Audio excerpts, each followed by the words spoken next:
Європейська правда, це частина української правди, відомого інтернет-видання, заснованого Георгієм Гонгадзе, написала про те, що росіяни шантажують Зеленського обміном заручників. Коли він робить якісь різкі заяви на російську адресу чи називає Росію агресором, щоразу приходить відповідь про те, що так не можна, і обмін заручниками може бути зірваний. Як ви гадаєте, от я навіть не знаю, навіть не як політик, а чисто з людської точки зору, питання обміну заручників може бути центральним, ну і головною метою політики рівня президента? Може. Це може бути головна зовнішньополітична ціль? Може. Якщо це 111 заручників, які зафіксовані станом 3 тижні назад. Ну, це тільки офіційні це дані. офіційні. Ще... І там близько 300, які зафіксовані на території ОРДЛО.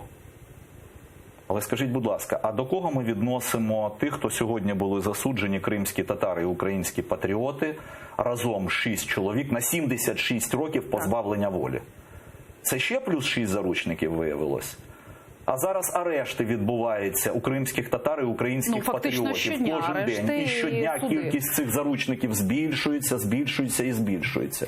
Так у нас обмін... Ці люди заручниками не вважаються з точки зору української держави, наскільки я розумію, позицію МЗС. Як це не вважаються? Це прямі заручники. Більше того, це люди, які взагалі не змінювали громадянство, які залишаються громадянами України. Це прямі заручники режиму Путіна.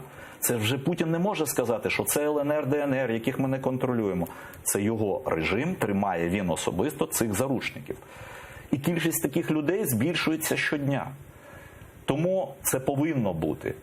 Але коли кількість заручників зменшується, а коли кількість заручників збільшується, і це є процес постійний обміну, а після цього 2 чергових наших солдата попали в полон, і вони стали вже додатковими заручниками, а після цього ще якась воєнна операція, і знову чергові заручники, тоді це гра фактично, яка закінчиться дуже погано. Так виявиться, що на початку січня, наприклад, 2020 року, виявиться, що це вже не 111, а 150 заручників. При тому, що попередніх 111 вже звільнили. Дай Бог. Да, треба боротися за кожну особу. Бо людське життя, воно гідне того, щоб за нього боротися. Межі є? Дивіться, межі є в одному. Що можна за заручників віддати? Дивіться. Зміни до Конституції, відведення військ, це прийнятні, скажімо, прийнятна ціна за те, всі ж розуміють, що є червоні пропорції, за якими, якщо Путін скаже, я вам віддаю всіх заручників, тільки по кордону Дніпра ви уступаєте всі території.